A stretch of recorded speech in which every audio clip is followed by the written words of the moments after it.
Praise the Lord. Praise the Lord. ദൈവ നാമത്തിന് മഹത്വമുണ്ടാകട്ടെ.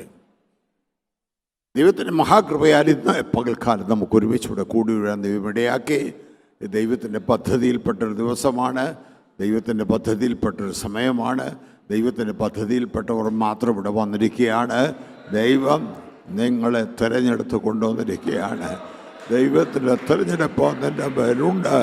ഈ തലമുറയിൽ ദൈവത്തെ സേവിപ്പാൻ തക്കോണം ദൈവം നിന്നെ തിരഞ്ഞെടുത്താണ്. ചാർച്ചക്കാരിലും കൂട്ടുകാരിലും പരമായിട്ട് ദൈവം നിന്നെ തിരഞ്ഞെടുത്തു. നിത്യതയിൽ തൻ്റെ പുത്രനായ യേശു ക്രിസ്തുവിലൂടെ ദൈവം നിന്നെ തിരഞ്ഞെടുത്ത് ഈ കൃന്നവരെ അവൻ്റെ കൃപയിൽ അവൻ നിലനിർത്തി. എന്ന പോൽക്കാലം ദൈവത്തിൻ്റെ ഉദ്ദേശപ്രകാരം ദൈവത്തിൻ്റെ പദ്ധതി അനുസരിച്ച് ദൈവത്തിൻ്റെ സന്നിധിയിൽ ദൈവം നമ്മെ കൊണ്ടുവന്നിരിക്കുകയാണ്. Praise the Lord. നിങ്ങളുടെ വ്യക്തിപരമായ ദൂത്, ചില ആളുകളുടെ വ്യക്തിപരമായ ദൂത് ഇന്ന് ദൈവം എനിക്ക് തന്നയച്ചിട്ടുണ്ട്. അത് ഞാൻ പറയാൻ പോകുകയാണ്. സെക്കരിയാവ് പ്രവചനം 4-ാം അധ്യായത്തിൻ്റെ 7-ാം വാക്യം. സെക്കരിയാവ് 4:7 ഇവിടെ വായിച്ച് കേൾപ്പിക്കും.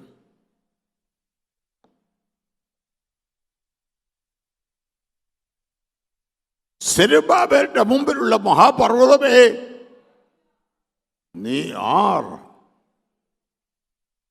നീ സമഭൂമിയായി തീരും. അതിന് കൃപ അകൃപ എന്ന് ആർപ്പോടെ ആണിക്കല്ലു കയറ്റും.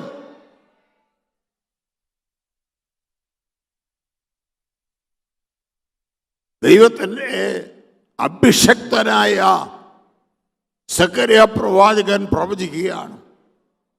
പഴയ നിയമത്തിൻ്റെ അവസാനത്തെ പുസ്തകങ്ങളിലെ മലാഖിക്ക് തൊട്ടുമുമ്പുള്ള പുസ്തകമായി ചേർത്തിരിക്കുന്നതാണ് ഈ പ്രവാചകന്റെ പുസ്തകം.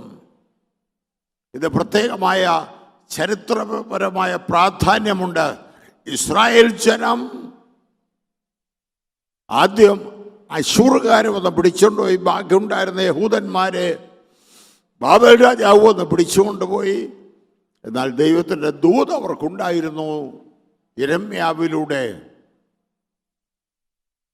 നിങ്ങളെ ഇപ്പം കൊണ്ടുപോകുന്നെങ്കിലും തിരിച്ചു വരുത്തും.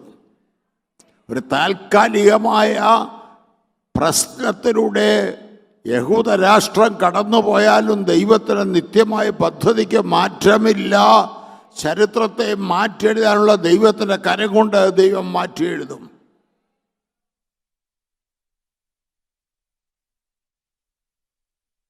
കിങ് സൈറസ്, കോരേശ് എന്ന രാജാവ്, മെദ്യ പേർഷ്യൻ സാമ്രാജ്യത്തിൻ്റെ സ്ഥാപക ചക്രവർത്തി, ആർക്കും പിടിച്ചടക്കാൻ കഴിയാത്ത ബാബിലോൺ പട്ടണം പിടിച്ചടക്കി. അവൻ ജനിക്കുന്നതിന് 150 വർഷം മുമ്പ് ദൈവത്തിൻ്റെ പുസ്തകത്തിൽ യെശയ്യാ പ്രവാചകൻ എഴുതി വെച്ചു, കോരേശ് എൻ്റെ ഇടയൻ. കോരേശ് ജനിച്ചിട്ടില്ല. കോരേശിൻ്റെ അപ്പനും അമ്മയും അവന് പേരിട്ടിട്ടില്ല.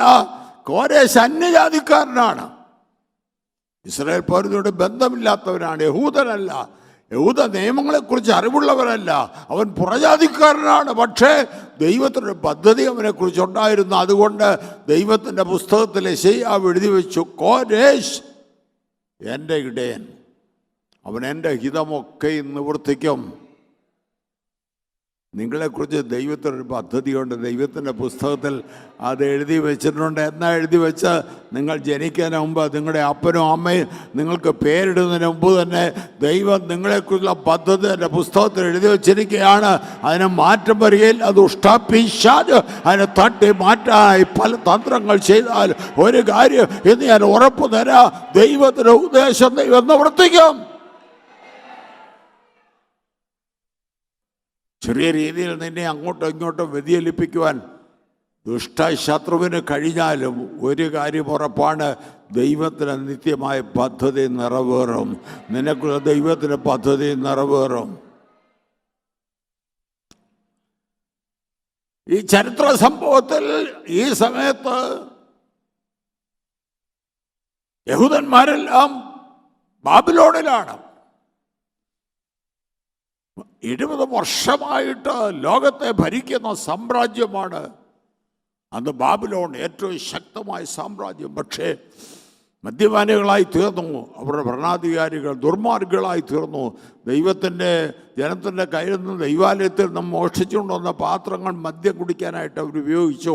അപ്പോൾ ദൈവത്തിൻ്റെ കൈയെടുത്ത് അവിടെ വന്നു. ഞാൻ നിന്നെ തൂക്കി നോക്കി, നിന്റെ കുറവുള്ളവരൊന്ന് കണ്ടു. ഞാൻ നിന്നെ എണ്ണി നോക്കി, നീ കുറവുള്ളവരെന്ന് ഞാൻ കണ്ടു.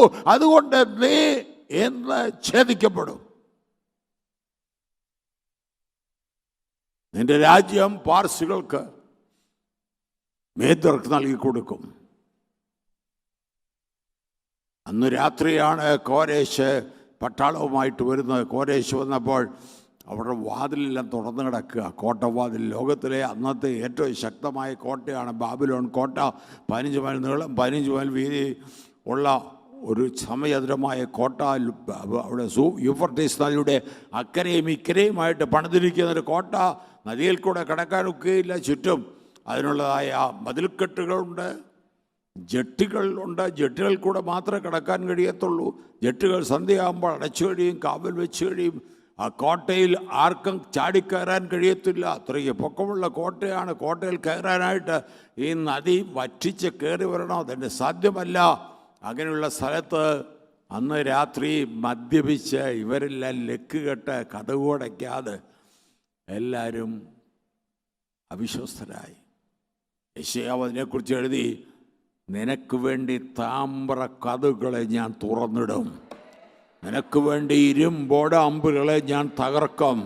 ആരെക്കുറിച്ച് പറയുക? കോരേശ്, പുതജാതിക്കാരനായ കോരേശേ, ദൈവം നിനക്ക് മുമ്പായി പുറപ്പെട്ടിരിക്കുന്നു. കാരണം നിന്നെക്കൊണ്ട് ദൈവത്തിനൊരു ഉദ്ദേശമുണ്ട്. യെരൂശലേമിൽ ദൈവത്തിൻ്റെ ആലയം പണിയേണ്ടതിന് നീ എഴുന്നേറ്റ് കൈ കൊടുക്കേണ്ടവനാണ്. അങ്ങനെ കോരേശ് അന്ന് ബാബിലോൺ രാജ്യം പിടിച്ചടക്കി, ബാബിലോൺ ചക്രവർത്തിയായി എന്ന് രാത്രി. പിറ്റേ ദിവസം അവൻ അറിഞ്ഞു. ദാനിയേൽ എന്ന പ്രവാചകൻ അവിടെ പ്രവചിച്ചിരുന്നു. ദാനിയേലിനെ വരുത്താൻ പറയും. ദാനിയേൽ വന്നപ്പോൾ ഒരു പഴയ ചുരുളും കൊണ്ടാണ് വന്നത്. അന്ന് പുസ്തകം ചുരുളായിട്ടാണ്, ചുരുള് തോൽ ചുരുളാണ്, അതുകൊണ്ടാണ് വന്ന്. അവൻ വന്നിട്ട് പറഞ്ഞു, തിരുമേനി, അങ്ങ് ജനിക്കാൻ എത്രയോ വർഷം മുമ്പ് ഞങ്ങളുടെ പുസ്തകത്തിൽ ദൈവത്തിൻ്റെ പ്രവാചകന്മാർ അങ്ങയെക്കുറിച്ച് എഴുതി വച്ചിരുന്നു. എന്നെക്കുറിച്ചോ? അതെ, കോരേശ് എൻ്റെ ഇടയൻ. കോരേശോ?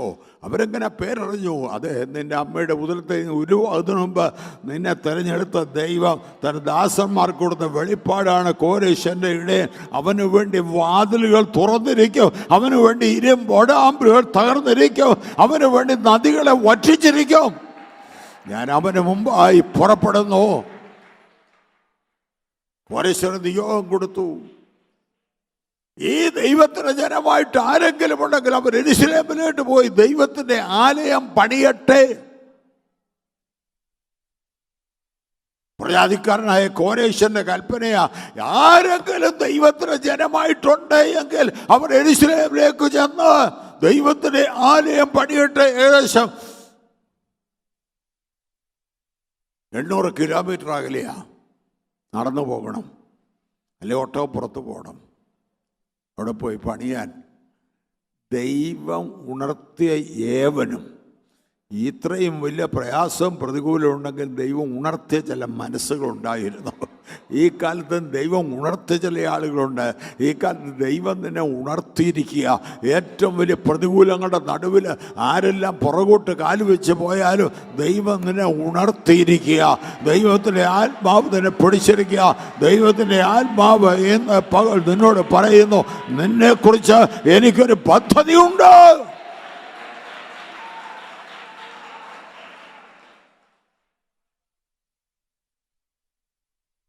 സെരുബ്ബാബേൽ എന്ന രാജകുമാരനും യഹൂദന്മാരുടെ സന്തതി പരമ്പരയിൽ ആ കുടുംബത്തിൽ ജനിച്ച ആളാണ് സെരുബ്ബാബേൽ. യോശുവ എന്ന പേരുള്ള മഹാപുരോഹിതനും. മോശയുടെ കാലത്തൊരു യോശുവ ഉണ്ടത് കഴിഞ്ഞ് 1000 കൊല്ലം കഴിഞ്ഞാൽ ഈ യോശുവ വരുന്നത്. 2 യോശുവമാരായത്. ഈ പുരോഹിതനും കൂടെ ചേർന്നാണ് നേതൃത്വം കൊടുത്ത ആലയം പണിയാനായിട്ട് യാത്ര ചെയ്ത് അവർ യെരൂശലേമിലേക്ക് പോകുകയാണ്.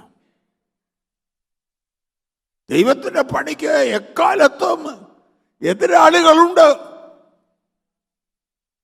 ഇവർക്കെതിരായിട്ട് അവിടെ എതിരാളികളുണ്ടായിരുന്നു. അവിടെ പണിയിക്കയില്ല എന്ന് പറഞ്ഞുകൊണ്ട് രാജാവിന് പരാതി അയച്ചുകൊണ്ടായിരുന്നു. വന്ന് ശല്യപ്പെടുത്തി പണി മുടക്കവരുണ്ടായിരുന്നു. ആ സമയത്ത് പ്രവാചകനായ സെക്കരിയാവ് പണിക്കാർക്ക് ഉത്സാഹം നൽകാൻ പ്രവചിക്കുകയാണ്. പ്രവാചകന്റെ ജോലി ഏതാണ്? പ്രവാചകന്റെ ജോലി പണിക്കാർക്ക് ഉത്സാഹം നൽകുകയാണ്. എപ്പോഴും തട്ടി ഉടയ്ക്കുന്നവനല്ല പ്രവാചകൻ, അവൻ എൻകറേജ് ചെയ്യുന്നവനാണ്. പണിതോ, ദൈവം നിന്റെ കൂടെയുണ്ട്. നീ കാല് വെച്ചോ, ദൈവം നിന്റെ കൂടെയുണ്ട്. നീ കൈ നീട്ടിക്കോ, ദൈവം നിന്റെ കൂടെയുണ്ട്. സെരുബ്ബാബേലിന്റെ മുമ്പിലുള്ള മഹാപർവ്വതമേ, നീ ആർ വെല്ലുവിളിക്കുകയാണ്. ഇന്നലെ രാത്രി ഞാൻ പ്രാർത്ഥിച്ച് കിടന്നുറങ്ങുമ്പോൾ എൻ്റെ ഉറക്കത്തിൽ ഞാൻ ഈ ശബ്ദം കേട്ടു. സെരുബ്ബാബേലിന്റെ മുമ്പിലുള്ള മഹാപർവ്വതമേ, നീ ആർ, നീ സമഭൂമിയായി തീരൂ. ദൈവം വെല്ലുവിളിക്കുകയാണ്. നിനക്ക് വിരോധമായി പൊങ്ങി നിൽക്കുന്ന മഹാപർവ്വതങ്ങളുണ്ട്. നിനക്കെതിരായിട്ട് പൊങ്ങി നിൽക്കുന്ന ദുഷ്ടശക്തികളുണ്ട്. നിനക്ക് നിന്റെ കുടുംബത്തിന്, ശുശ്രൂഷയ്ക്ക്, നിന്റെ കുഞ്ഞുങ്ങളുടെ ഭാവിക്ക് എതിരായിട്ട് പോരാടി നിൽക്കുന്ന മഹാപർവ്വതങ്ങളുണ്ട് എന്ന് ദൈവം വെല്ലുവിളിക്കുന്നു. സെരുബ്ബാബേലിന്റെ മുമ്പിലുള്ള മഹാപർവ്വതമേ, നീ സമഭൂമിയായി തീരൂ. ഒറ്റ വാക്ക് ദൈവം കൽപ്പിച്ചാൽ പർവ്വതം താഴ്വരയാകും, താഴ്വര കുന്നുകളാകും. അവനാണ് ഇതിൻ്റെ സൃഷ്ടാവ്. അവൻ ഒറ്റ വാക്ക് കൽപ്പിച്ചാൽ മതി. സെരുബ്ബാബേൽ അവിടെ പണിയാനായിട്ട് വന്നിരിക്കുക. കൂടെ യോശുവയുമുണ്ട്, പ്രവാചകന്മാരെ ഹഗ്ഗായി സെക്കരിയാവുമുണ്ട്. ഇവരെല്ലാം കൂടെ ഒന്ന് പണിയാൻ വന്നപ്പോൾ ഇതാ മഹാപർവ്വതങ്ങൾ പൊങ്ങി നിൽക്കുന്ന പണിക്കെതിരെ അവർ ദൈവാലയം പണിയാൻ വന്നിരിക്കുകയാണ്. ദൈവാലയം പണിയാൻ വന്നപ്പോൾ എങ്ങനെയാണ് പണി? കോൺക്രീറ്റ് ഇല്ല, സിമെൻ്റ് ഇല്ല. കോൺക്രീറ്റും സിമെൻറ്റും ഇല്ലാത്ത ആ കാലത്ത് എങ്ങനെയാണ് പണി നടത്തിയത്? റോമിൽ അറീന പണിതതുപോലെ, സ്റ്റേഡിയം പണിതതുപോലെ, മുല്ലപ്പെരിയാറിൻ്റെ അണക്കെട്ട് നിർമ്മിച്ചതുപോലെ എല്ലാം മുകളിൽ വെച്ചിരിക്കുന്ന കല്ലിൻ്റെ ഭാരം കൊണ്ട് താഴത്തെ കല്ല് നിൽക്കുകയാണ്. അല്ല, സിമെൻ്റില്ല, കൂട്ടിപ്പിടിപ്പിക്കാൻ സിമെൻ്റ് കണ്ടുപിടിച്ചിട്ടില്ല. ഒന്നിൻ്റെ പുറത്ത് ഒന്നായിട്ട് കല്ല് വെക്കുക, വലിയ ഭാരമുള്ള കല്ലുകൾ. ആ കല്ലുകളുടെ ബാലൻസിൽ താഴത്തെ കല്ലുകൾ നിൽക്കുകയാണ്. ഒറ്റ കാര്യം മാത്രം ശ്രദ്ധിക്കണമായിരുന്നു, ഈ കല്ലുകൾ തമ്മിൽ അകലാൻ പാടില്ല. അതിന് അവരൊരു നൂൽക്കട്ട പിടിക്കും. ആ കട്ട പിടിച്ച് നോക്കുമ്പോൾ അവർക്കറിയാം അങ്ങോട്ടോ ഇങ്ങോട്ടോ ചാഞ്ചിട്ട് 1 ഡിഗ്രി പോലും ചായാൻ അവർ സമ്മതിക്കുകയില്ല. ആ തൂക്കുകട്ടയാണ് അതിൻ്റെ ബാലൻസ്. അല്ല, സിമെൻ്റ് ഇല്ല, കോൺക്രീറ്റ് ഇല്ല, കുമ്മായമില്ല, കൂട്ടിപ്പിടിപ്പിക്കുന്ന പശകളൊന്നുമില്ല. വലിയ വലിയ കല്ലുകൾ, ഒരു കല്ലിൻ്റെ പുറത്ത് മറ്റൊരു കല്ല്. അങ്ങനെ ആദ്യപ്പെടുന്ന കല്ലിൻ്റെ പേരാ മൂലക്കല്ല്. മൂലക്കല്ല് വലിയ കല്ല. മൂലക്കല്ലിട്ടിട്ട് അതിന് പുറത്ത് വീണ്ടും കല്ലുകൾ അടുക്കി അടുക്കി വെക്കുകയാണ്. അങ്ങനെയാണ് പണി മുകളിലോട്ട് പോകുന്നത്. ഏറ്റവും മുകളിൽ ചെന്ന് അവസാനം വെക്കുന്ന കല്ലിൻ്റെ പേര് ആണിക്കല്ലെന്ന്. ഇത് പണിത് ഈ കല്ലിൻ്റെ പുറത്ത് വേറെ കല്ല് വന്ന് വെയിറ്റ് കൊണ്ട് നിന്ന് ഏറ്റവും അവസാനം കൊണ്ടുവന്ന് ആണിക്കല്ല് വെച്ചു. സെരുബ്ബാബേൽ പണി തുടങ്ങി. സെരുബ്ബാബേലിൻ്റെ പണി നടത്തിക്കയില്ലെന്ന ശത്രു വെല്ലുവിളിച്ചു. പക്ഷെ ദൈവം പറഞ്ഞു, അവൻ്റെ കൈ ഇതിനടിസ്ഥാനമിട്ടെങ്കിൽ അവൻ തന്നെ ഈ പണി പൂർത്തീകരിക്കും. നിന്നെ കൊണ്ട് പ്രവർത്തിക്കാൻ തുടങ്ങിയവൻ ദൈവത്തിന്റെ പദ്ധതി നിന്നെ കൊണ്ട് തന്നെ തീർക്കും. നിന്നെ നല്ല പ്രവൃത്തി ആരംഭിച്ചവൻ കർത്താവിന്റെ നാൾ പോലും അതിനെ എത്തിയേക്കും, അതിനെ തള്ളിക്കളയത്തില്ല. ഉറപ്പുള്ളവർ കൈയടിച്ച് ദൈവത്തിന് സ്തോത്രം ചെയ്യോ. We praise you, Lord. We praise you, Lord.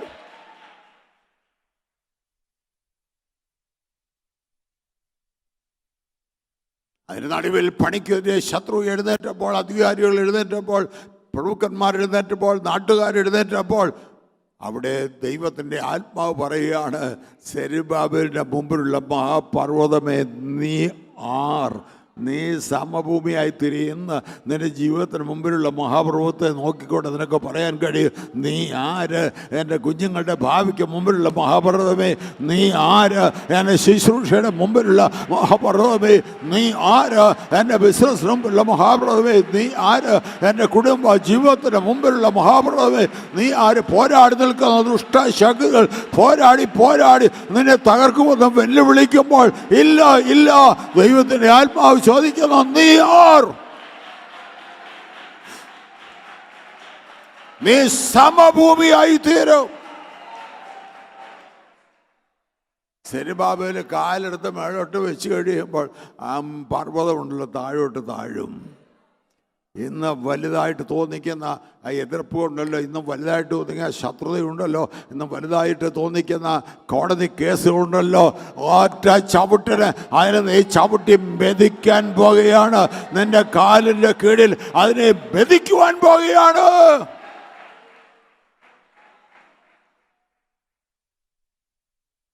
അവസാനം കയറ്റുന്ന കല്ലിൻ്റെ പേര് ആണിക്കല്ല്.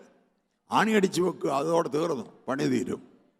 പക്ഷേ ഈ കല്ല് കയറ്റാൻ വലിയ പാടാ.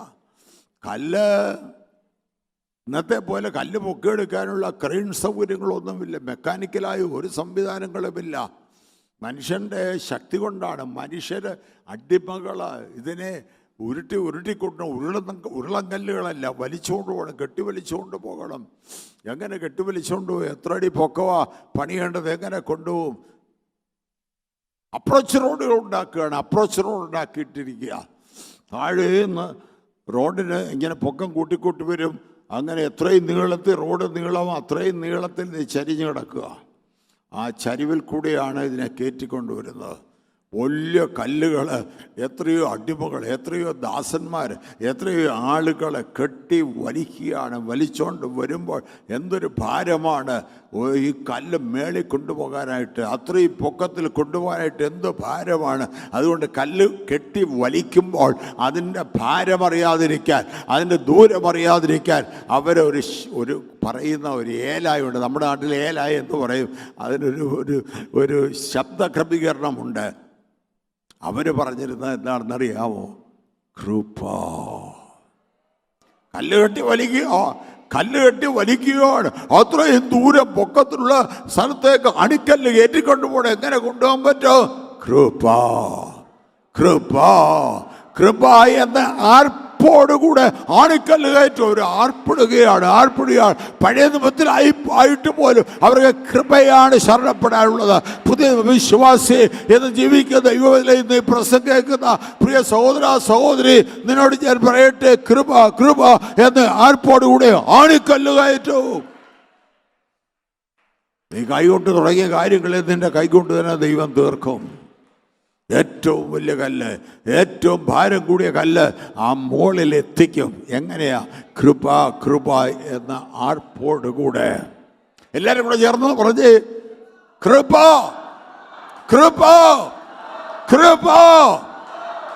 ഒരു ദൈവത്തിന് ഓരോ കാലം മുമ്പോട്ട് വയ്ക്കുമ്പോഴും കൃപയാണ് പറയാനുള്ളത്.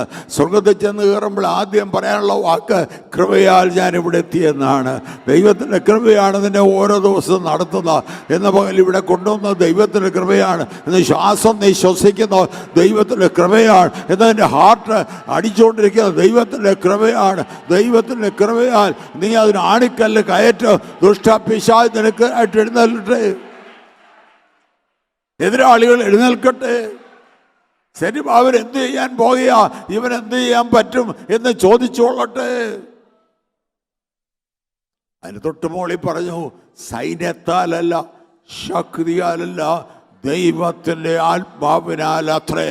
അതാണ് നമ്മുടെ വിജയം. പരിശുദ്ധാത്മാവിൽ ആശ്രയിക്കാൻ ദൈവമക്കളുടെ ഉറപ്പതാണ്. സൈന്യവും ശക്തിയും തോക്കുന്നിടത്ത് ദൈവത്തിൻ്റെ ആത്മാവിന് ശക്തി ജയിക്കും. ദൈവത്തിൻ്റെ ആത്മാവിനാൽ എന്ന് ഞാൻ ഉറപ്പ് തരാം, നിന്റെ പണി നിന്നെ കൊണ്ട് ദൈവം തീർക്കും. നിനക്ക് വിരോധമായി പൊങ്ങുന്ന എല്ലാ ഉയർച്ചകളെയും ദൈവം താഴ്ത്തും. നിനക്കെതിരായിട്ടുള്ള എല്ലാ വെല്ലുവിളികളെയും ദൈവം തകർക്കും. നിനക്ക് വേണ്ടി പുതിയ വാതിൽ തുറക്കുന്നു, നിനക്ക് വേണ്ടി പുതിയ വഴി തുറക്കുന്നു, നിനക്ക് വേണ്ടി അത്ഭുതങ്ങളുടെ വഴി തുറക്കുന്നു. ഹല്ലേലൂയ. നിന്റെ കൈക്ക് പിടിച്ചവൻ നിന്നെ നടത്തും. എത്ര വലിയ ശത്രുക്കൾ നിനക്ക് വിരോധമായി മുമ്പിലുണ്ടായിക്കൊള്ളട്ടെ, നീ പേടിക്കണ്ട, അണുവിടെ പേടിക്കണ്ട.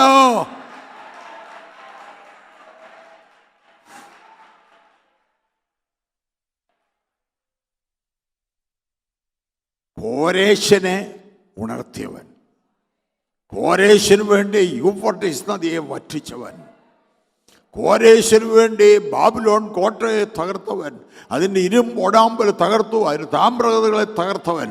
ഒരു കാര്യം ഉറപ്പുണ്ട്, ആലയം പണിയാൻ കോരേശ് പറഞ്ഞിട്ടാണ് നീ പോകുന്നെങ്കിൽ അവിടെ നിന്റെ കൈ അടിസ്ഥാനം ഇടുന്ന ഈ ആലയപ്പണി നിന്റെ കൈ കൊണ്ടുവരാൻ നീ തീർക്കും. ഒരു ശുശ്രൂഷ ദൈവം നിനക്ക് വെച്ചിട്ടുണ്ട്, ഒരു പ്രത്യേക അഭിഷേക ദൈവം നിനക്ക് കരുതിയിട്ടുണ്ട്, ദൈവത്തിൻ്റെ പ്രത്യേക പദ്ധതി നിനക്ക് വേണ്ടിയുണ്ട്. ദൈവത്തിൻ്റെ പദ്ധതി ദൈവം നിറവേറ്റും, നിശ്ചയം നിശ്ചയം.